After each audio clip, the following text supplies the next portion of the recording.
สวัสดีครับมื้อนี้ผมก็ได้ออกมาย่างเลาะเบิ่งต้นองุ่นที่ปลูกไว้อยู่ข้างบ้านสายพันธุ์นี้ยามสุกเพิ่นก็จะเป็นสีแดงเป็นองุ่นแดงไร้เมล็ดสายพันธุ์นำเข้าจากต่างประเทศเด้อครับการปลูกองุ่นถ้าใจดีควรจะมีหลังคาพลาสติกไว้กันฝนแหน่เด้อครับ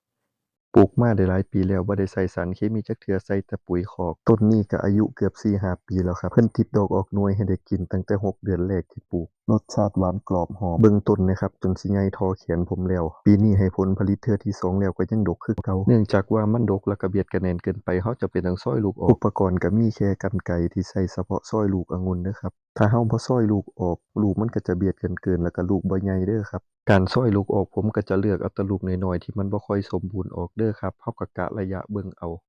พวกนี้คือองุ่นที่ผมได้ทำการซอยลูกออกก่อนหน้านี้เบิ่งผลเพิ่นก็จะเริ่มใหญ่ขึ้นขยายขึ้นเด้อครับผม